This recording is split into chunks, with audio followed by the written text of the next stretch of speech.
My name is Emily. One night, my father laughed at my career and called it a stupid gamble. 10 minutes later, I put his $40,000 loss on the table and watched the room shut down. If your family ever crossed a line like that, tell me your story in the comments. Dinner started the way it always did. Plates moved around the table, someone asked about traffic, my mother mentioned a neighbor's remodel. Robert leaned back in his chair, watching everyone talk, waiting for a pause that finally came when someone asked what I was working on these days. "Still doing that app thing?" he said. "Yes," I answered. "Same project." He gave a short laugh and shook his head. "That's a stupid gamble," Robert said. "A phase with no future." No one interrupted him. Forks kept moving. A glass clinked against the table. "You're smart," he continued, "but this isn't a career. It's guessing. You can't build a life on guessing." "I'm building it," I said. He waved the sentence away. "I know risk," Robert said. "I've been handling money longer than you've been alive." The tone shifted. Conversation thinned out. He leaned forward, elbows near his plate. "You should quit while you're ahead," he said. "There are real jobs, stable ones. I can make some calls." "No thanks," I said. That seemed to irritate him more than an argument would have. "You always dodge," he said. "Say something." "I already did." He scoffed. "You think this makes sense?" he asked the table. "She's betting everything on an idea." Chewing slowed. Someone cleared their throat. No one stepped in. "I'm not betting everything," I said. "You are," Robert replied, "and you don't even see it." He looked around, waiting for agreement. None came, but he kept going. "You want advice?" he said. "Stop pretending this is work. Pick a path that lasts." The phone had been in my pocket since I sat down. It came out without ceremony. The screen unlocked. A saved statement opened. The device landed on the table, screen facing him. "Before that," I said, "take a look." He frowned and leaned closer. The number sat there, plain and unhelpful. $40,000, a red minus sign, a date from weeks earlier. "What's this?" he asked. "A loss," I said, "from your account." Someone shifted in their chair. Robert straightened. "That's not," he started, then stopped. I slid the phone an inch closer. "It's all there," I said. "The transfer, the trade, the result." He stared at the screen. His mouth opened, then closed. "If my career is a joke," I said, "what do you call $40,000? The question stayed where it landed. My aunt leaned over, squinting. "Is the Wi-Fi lagging?" she asked. "The numbers aren't loading right." No one answered her. Robert pushed the phone back with 2 fingers. "You shouldn't be looking at that," he said. "It's public," I said. "You shared it last year. That doesn't mean you get to use it." No one laughed. No one argued. Plates sat untouched. He looked around again, searching for backup. It didn't arrive. "That's different," he said. "I had reasons." The table stayed still. Keys were already in my hand when I stood. A chair scraped against the floor. My mother reached for her napkin, then stopped. "Emily," she said. "I'll go," I said. The phone started buzzing before the car cleared the driveway. 1 notification turned into 3. Missed calls stacked up while the highway signs slid past. A text came first. "You misunderstood him." Another followed. It was a temporary loss. Everyone has those. Then a call. I didn't answer. A second call came through from my aunt. "You didn't have to do that," she said when I picked up. "He was just trying to help." "I didn't ask for help," I said. "That wasn't the point," she replied. "You embarrassed him." Traffic slowed near the on-ramp. A horn sounded somewhere behind me. "He embarrassed himself," I said. She sighed. "You're being sensitive," she said. "This will blow over if you let it." The call ended without a goodbye. Messages kept arriving as the road opened up. A cousin wrote that Dad was stressed. An uncle said families handle things privately. Someone else suggested I apologize so things could go back to normal. Normal apparently meant pretending nothing happened. By the time Austin came into view, the story had already shifted. A group text lit up, then went silent again. Screenshots followed later, not of numbers, of opinions. She took it too far. He worries about her future. She always overreacts. Robert's role had been edited down to concern. Mine turned into attitude. The parking garage gate lifted. The phone went face down on the passenger seat. A badge tapped the reader, and the co-working space opened the way it always did. People nodded in passing. Someone asked if I'd finished the mock-ups for the client review. Another mentioned a rescheduled stand-up. Work kept its pace. The meeting room filled before I arrived. Marcus looked up when the chair scraped back. "You're late," he said. 5 minutes, I replied. Still late. The client joined on speaker. Updates rolled through, questions landed, answers came out clean enough. One deadline got pushed, another stayed put. When the call ended, Marcus leaned back. "You missed a check-in yesterday," he said. "Was on the road." "From where?" "San Antonio." He nodded once, then watched the hallway for a second. "Everything okay?" he asked. "No," I said. "That tracks." He didn't ask more. The laptop screen refreshed. Notes got typed. The room emptied. At my desk, a notification slid in from the bank. The subject line sat there like it had been scheduled. "Thank you for monitoring your financial health." The timing felt pointed. I opened it anyway. No warnings, no flags, just a cheerful paragraph about staying informed. A text popped up at the same time from my mother. "Please don't turn this into a money thing." The bank email stayed open longer than it needed to. Lunch came and went. A sandwich wrapper folded itself smaller. Slack messages piled up, then thinned. Someone asked about happy hour. No answer went back. Marcus stopped by again in the afternoon. He didn't sit. "You're missing details," he said. "Which ones?" "The ones that tell you where this ends." He tapped the desk with one finger. "Systems don't care who's right," he said. "They care who's listed." "That's comforting," I said. "It's accurate." Another message buzzed in, this one from my cousin. "Dad's upset. He didn't sleep." No response went back. Work filled the gap. A design got cleaned up. A bug report closed. A file exported and sent. The body kept moving even when the rest of the day dragged. Near the end of the afternoon, a calendar reminder popped up. Deadline tomorrow. The cursor hovered, then moved. A call came through from my uncle. "You should talk to him," he said. "This isn't worth it." "Worth what?" I asked. "Being right." "I didn't ask to be right." "Then stop pushing," he said. "Let it go." The call ended before I answered. The statement from earlier came back up on the screen. $40,000 still sat there. The number didn't argue. It didn't explain itself. A file got saved under a neutral name. Another copy went to a flash drive pulled from the drawer. The system asked where to store it. A location got selected. No drama attached. Marcus passed by again on his way out. "You leaving soon?" he asked. "In a bit." He nodded toward the screen. "Don't rush it," he said. "Rushing makes mistakes loud." The office thinned out. Chairs slid back under desks. Lights stayed on. The laptop hummed along, patient. One last email arrived from the bank before shutdown. Reminder: set alerts for unusual activity. The message sat unopened. The diner sat off the highway, busy enough to disappear into. Marcus slid into the booth across from me and pushed a menu aside. "Coffee?" he asked. "Already had some," I said. "Then don't order it," he replied. A waitress dropped off water and moved on. Marcus waited until she cleared the aisle. "I checked something," he said. "Your dad's loss wasn't a one-off."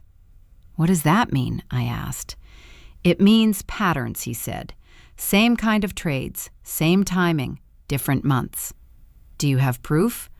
"No," he said. "Just signals. Enough to notice, not enough to use." That mattered. The table stayed between us, empty except for the water glasses. "So this isn't just bad luck," I said. "It doesn't look like it," he said. "It looks like repeat risk." The phone buzzed before he finished the sentence. My mother's name flashed, then disappeared. Another call followed right after. Marcus nodded toward it. "They're speeding up," he said. "They already did." A text came through. "Please talk to your father privately." Another followed seconds later. "He's under a lot of stress." Marcus leaned back. "Notice how it's about his stress now," he said. "That started yesterday. And it'll keep going," he said. "They'll ask for less noise. Then they'll ask for silence." The waitress returned. Marcus ordered eggs. I asked for toast, then changed my mind and didn't. My phone buzzed again. "This doesn't need to be transparent," my aunt wrote. "Families don't work like that." Marcus raised an eyebrow. "Funny," he said. "Every system I know does." "I'm not looking for a fight," I said. "Then don't swing," he replied. "Just document." After breakfast, the call came from my uncle. I answered this time. "You're pushing him too hard," he said. "He feels attacked." "I asked a question," I said. "You made it public." "It was a table," I said, "not a headline." "That's not the point," he replied. "You embarrassed him." The line went dead. The bank's number sat in my contacts longer than it should have. The call connected after 2 menus and a recorded message about quality assurance. "Thank you for calling," the representative said. "How can I help you today?" "I have a question about an account," I said. "Are you an authorized party on this account?" she asked. "No," I said. "Then I can't discuss details," she said. "Is there anything else I can help you with?" "No," I said. "Thank you for calling," she replied. The call ended with the same tone it started with. No hesitation, no follow-up. A message arrived from my cousin while the screen still showed the call timer. "Why are you doing this?" it read. Marcus watched the phone get put away. "That's your answer," he said. "They don't care who you are. They care what your name allows." "So I shouldn't confront him," I said. "Not without leverage," he replied, "and not without options." Back at the co-working space, work filled the afternoon in pieces. A review request landed. A comment thread stretched longer than expected. Someone asked about a revision that hadn't been flagged. The phone kept buzzing anyway. "He's your father. You're breaking his trust. Talk to him before this gets worse." Messages arrived faster than replies ever would. Marcus stopped by once more. "You don't need permission to protect yourself," he said. "You just need records." The bank portal loaded again later. The login page asked for credentials I didn't have. A support link offered guidance. Another link suggested speaking to an account holder. The options stayed narrow on purpose. An email draft opened. Subject line stayed blank for a moment, then filled itself. Request for transaction history. The body stayed short. No accusations, no explanations.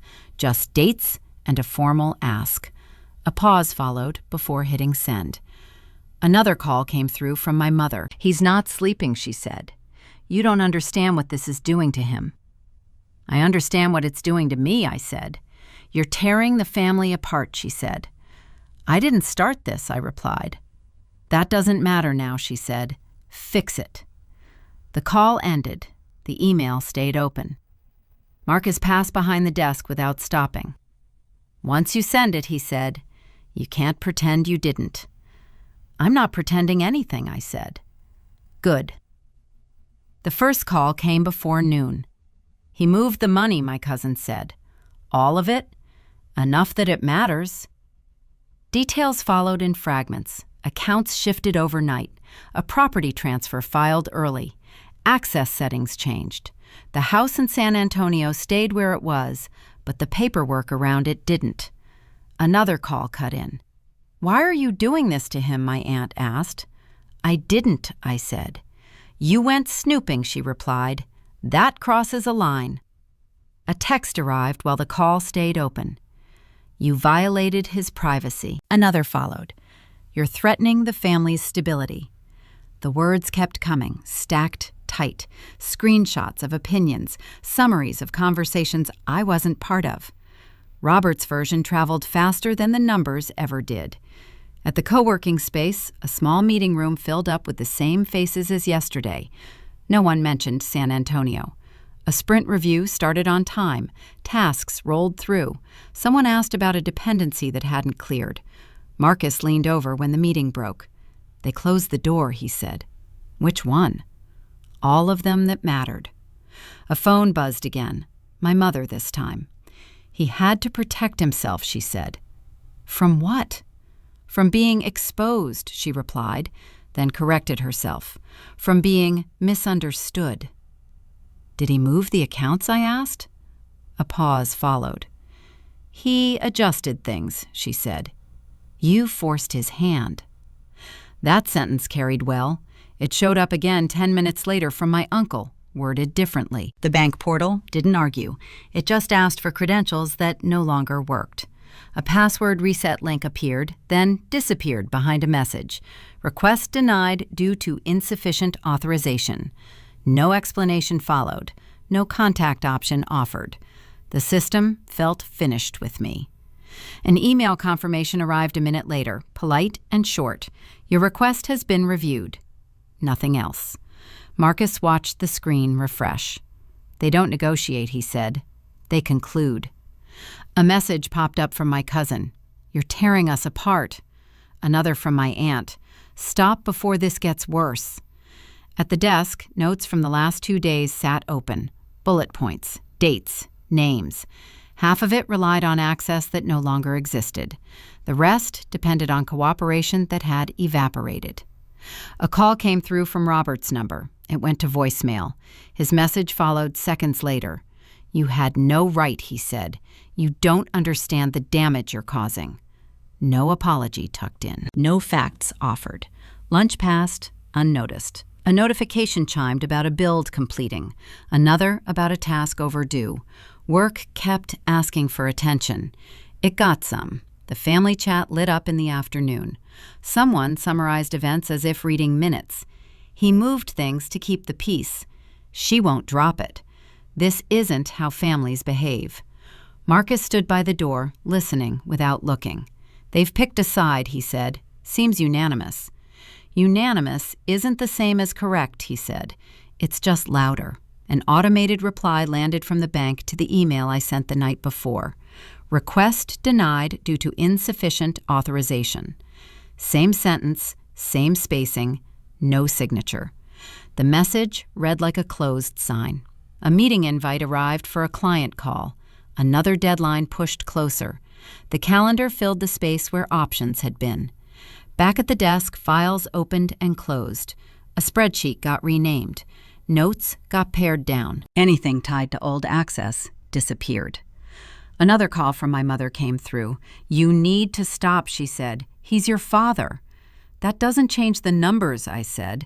"It changes everything," she replied. "You're making him look bad." "He did that himself," I said.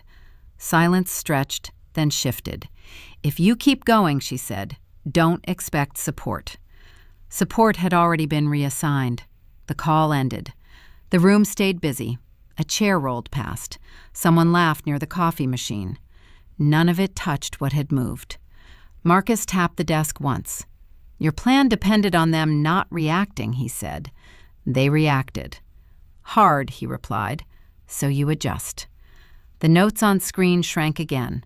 Red lines crossed out whole sections. Names vanished.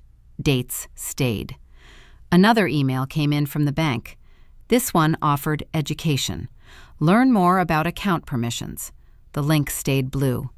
A file explorer opened. Old folders got archived. A new document appeared, blank except for a title line. The date went in first. Not a name, not a label, just today. Keys clacked. Headings formed. Actions replaced assumptions. The cursor moved without stopping. Marcus nodded once and stepped away. "Different approach," he said. "Good." The apartment door shut behind me with the usual click. Shoes came off by the entry. The bag landed on the chair instead of the floor this time. The day hadn't followed me home, but the phone did. No new calls. That part was new. Messages came in shorter now. No greetings, no questions. "Stop escalating. You've made your point. This is getting ugly." Nothing asked for a reply. An email from Robert sat unopened in the inbox. The subject line didn't bother with softness. I opened it while standing at the counter. "You need to stop interfering," he wrote. "You don't understand the scope of what you're doing. This is not your responsibility." No apology, no denial. Just a boundary drawn after years of ignoring them. Another email arrived before the screen dimmed. "Further contact will only make things worse." Dinner didn't happen. Water boiled and cooled without being used. The phone buzzed again. A notification from a financial compliance service pushed through everything else. "Potential review detected." The message didn't explain much. A link followed. Clicking it opened a page with bullet points and neutral language. One line stood out. "You are not accused. You are associated." That sentence didn't need emphasis. It didn't ask how I felt about it. The timing felt almost considerate. A reply typed itself, then got erased. The screen stayed blank. Earlier choices lined up without ceremony, staying silent during other dinners, covering gaps when explanations didn't add up, letting comments slide because arguing felt pointless. None of that had looked like permission at the time. It read differently now. Another message came in from my mother. "We're taking a break from this." The phrasing suggested a mutual decision. No one had asked. A few minutes later, my aunt followed up. "For everyone's sake." That was the last one for the night. The compliance email refreshed on its own. A case number appeared. No instructions yet, just acknowledgement. A short laugh slipped out before it could be stopped. Not because anything was funny, because the system had finally said the part no one else would. Associated. A knock came from the hallway. Marcus stood there with a grocery bag. "You left your charger," he said. "Thanks." He didn't step in. The bag got handed over. The hallway swallowed him again. The printer warmed up when the power button got pressed. A stack of paper waited in the tray. Files opened one by one. Statements, screenshots, emails, notes that had survived the cleanup. Each page printed without comment. The phone buzzed again. Another email from Robert. "This will damage things you can't fix." No response went back. The printer kept working.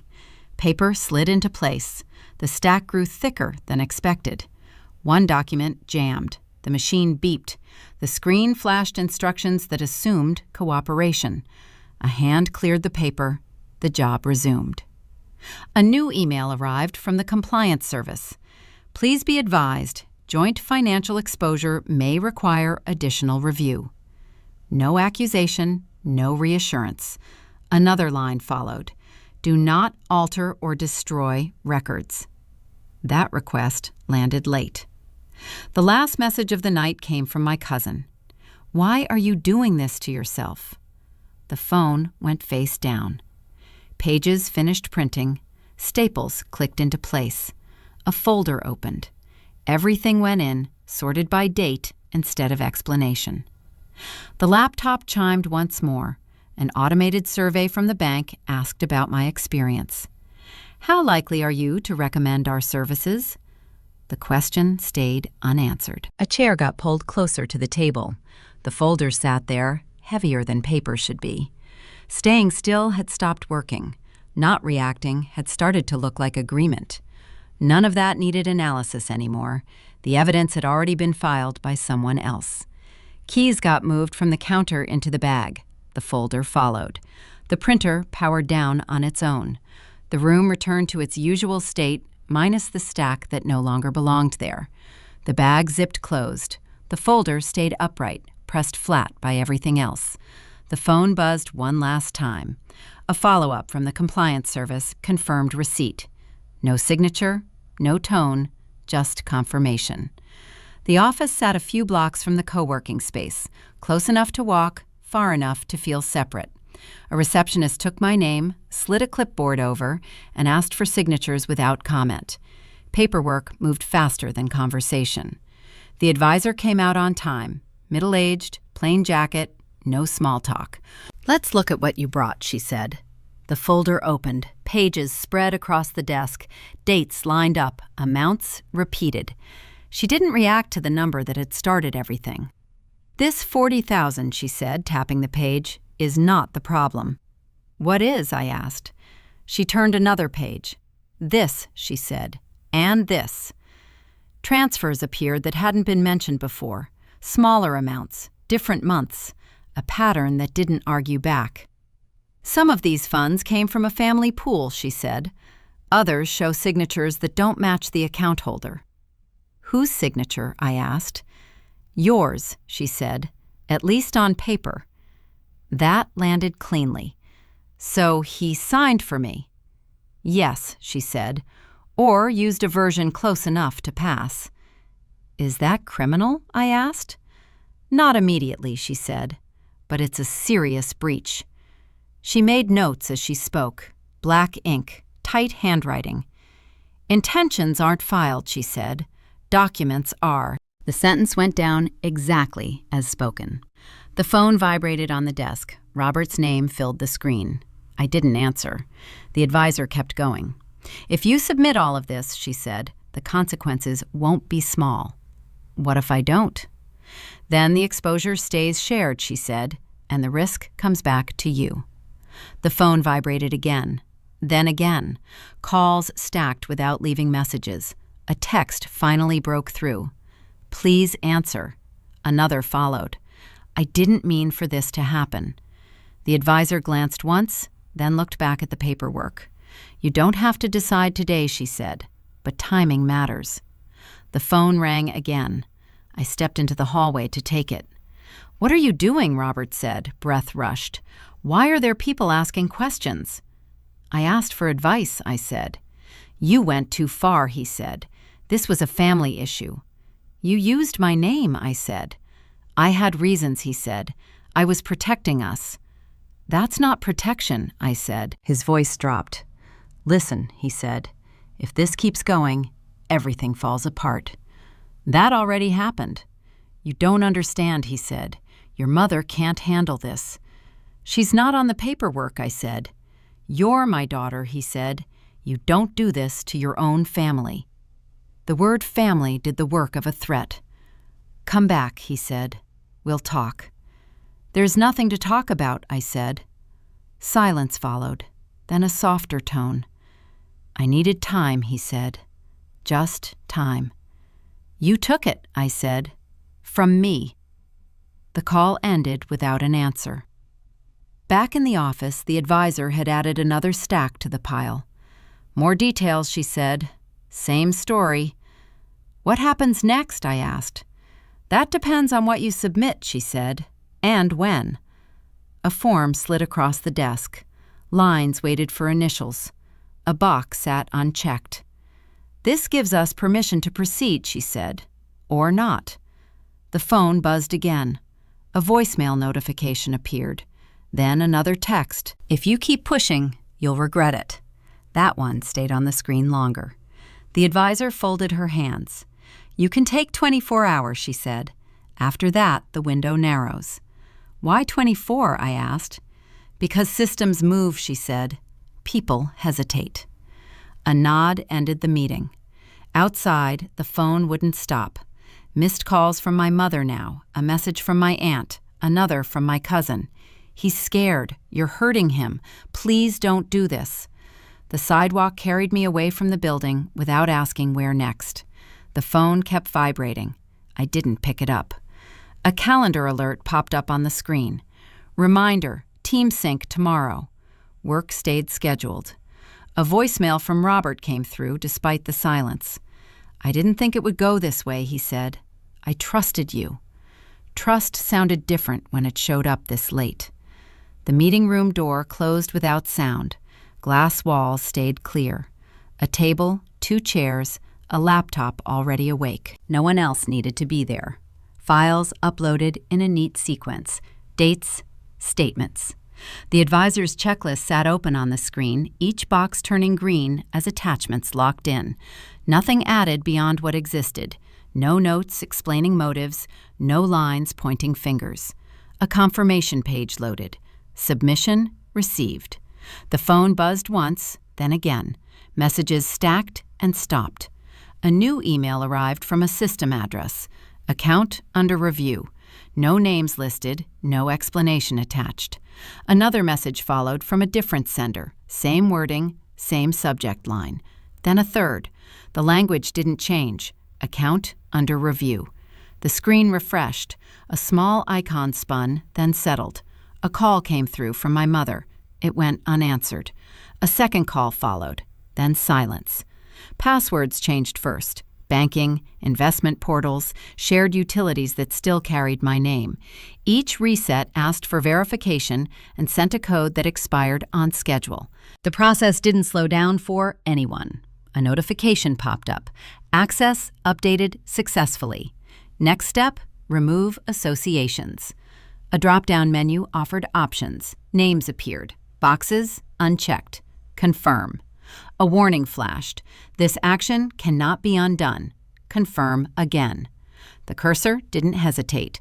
Another email landed, this time addressed to Robert and copied to an account I hadn't recognized before. Temporary restrictions applied. The subject line avoided drama. A message from my aunt came through at the same moment. "What did you do?" No reply went back. Marcus leaned against the doorframe and watched the screen update. "They started," he said. "How can you tell?" "Silence," he said. "That's what it sounds like." The family group chat stayed inactive. No one posted advice. No one asked for context. A few members left the thread quietly. The system kept moving anyway. A call finally came through from Robert. It rang out. A voicemail followed. "Something's wrong," he said. "My accounts aren't working." No response. Another email arrived from the bank. Account under review. A different department this time. Same phrase. Work notifications cut through next. A client asked for a revised estimate. A teammate flagged a dependency that needed approval. Tasks lined up without regard for the rest. The laptop stayed open. A new document logged actions taken that morning. Timestamps filled the left column. Each step recorded and closed. A notification appeared from a compliance service. Additional documentation requested. The link opened. The form asked for confirmation of prior submissions. Checkboxes filled themselves from stored data. Submit. A progress bar moved across the screen, slow enough to notice. Another message from my cousin appeared. "Dad says you're ruining him." That one got archived without opening. Marcus crossed the room and pulled a chair back. "You're clear," he said. "That matters." "I'm not finished," I said. "No," he said, "but clean." A new alert chimed. Association removed successfully. The wording felt final without sounding pleased. A call came through from an unknown number. It went unanswered. The voicemail icon appeared, then disappeared when the message auto-transcribed. "You need to fix this," Robert said. "They're freezing things." No mention of reasons, no apology attached. A follow-up email arrived from the bank, this one shorter. "Please contact your advisor." It wasn't addressed to me. Another system message followed. "Your profile has been updated." The calendar reminder for the Teams sync blinked at the top of the screen. 5 minutes. The laptop closed halfway, then reopened. Notes saved, tabs cleared. Marcus checked his watch. "You going?" he asked. "In a minute." A final step waited on the checklist. Remove name from shared property records pending review. The option stayed grayed out, unavailable, until approval came through. A status message appeared below it. Pending third-party verification. The system had limits. That was fine. The meeting room door opened. Footsteps passed. Laughter drifted from the common area. Someone dropped keys near the coffee machine. Another email arrived, forwarded automatically. Account under review. Same phrase, same tone. Marcus looked at the screen once more. "That's clean," he said. A nod answered him. The chair rolled back to the desk. Work picked up where it had paused. Fingers moved. A comment thread got resolved. The calendar alert stopped blinking. The phone stayed still. No calls, no messages. A final notification appeared near the edge of the screen. Restrictions applied. The email arrived mid-morning, mixed in with invoices and calendar updates. No subject line worth remembering, just a confirmation from the bank written the way systems prefer. Your association has been successfully removed. No greeting, no explanation. A sentence that closed something without acknowledging what it had been. Another message followed 10 minutes later from a different department. Account status updated. The phrasing stayed neutral. It didn't congratulate or warn.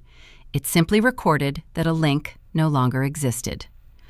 Work filled the rest of the morning. A client asked for clarification on a feature set. Someone flagged a typo in a deck. The coffee machine ran out of filters again. Normal problems reclaimed their space. A call came in just after lunch. Robert's name showed up without hesitation this time. The phone rang twice before being answered. "Can you help me one more time?" he asked. No greeting, no apology. "With what?" I said. "The house," he replied. "I need to move it fast." "You should talk to your advisor," I said. "I did," he said. "They're not flexible." "That's not something I can fix." A pause stretched long enough to hear his breathing. "You don't understand how bad this looks," he said. "People are talking." "That happens," I said. Another pause. "So that's it?" he said. "That's it." The line went dead. No follow-up text came through. An email arrived later that afternoon from a cousin. It wasn't addressed to me directly. Someone had forwarded it by mistake. "Robert had to sell the lake place," it read. "He doesn't have a choice." Replies followed underneath. No one defended him. No one asked what happened. The conversation moved on to logistics and who would help pack. At the co-working space, Marcus glanced over when the phone went back into the bag. "Last call," he asked. "Probably." He nodded. "That usually means it's done." Another email came through while reviewing mock-ups. This one carried a different tone. "Interested in hearing more about your product? Available to pitch next month?" No promises attached. No numbers mentioned. Just interest and a link to schedule time. The calendar accepted the invite. A reminder appeared. The rest stayed open. Later that day, a small transfer hit my account. Not enough to celebrate, enough to acknowledge. Deposit received. Conditions listed below. The terms took 3 screens to scroll through. Clear deadlines, clear limits, nothing left vague. A new savings account opened after that. The name field waited for something personal. A neutral label went in instead. Primary reserve. No symbolism, just purpose. The family chat stayed silent. No new messages, no passive-aggressive links. The absence felt procedural rather than dramatic. Another bank email arrived before closing time. "Please review your updated profile." The page loaded with fewer connections than before. Names removed, permissions cleared. Marcus packed up as the space thinned out. "You heading out?" he asked. "Yeah." He paused near the door. "For what it's worth," he said, "you handled that clean." "It handled itself," I said. "That's the point." The laptop shut down without resistance. The charger wrapped itself around a hand. Keys found their place. Outside, people moved through the end of the day. Someone argued about parking. Another person laughed too loudly on a call. Life didn't pause for conclusions. The phone came out once more before heading home.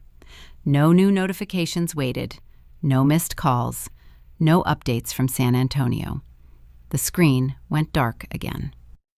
At home, dinner came together without thought. Plates got washed, a load of laundry started. The routine didn't ask questions. One last email arrived near bedtime. Another bank message. Another system voice. "Your records have been finalized. No next steps listed." The phone stayed on the table while lights went off. Nothing else needed checking. The next morning started on schedule.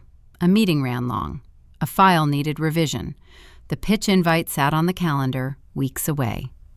Walking out of the co-working space that evening, the phone got checked one last time. Still nothing. The device slipped back into the bag, and the door closed behind me.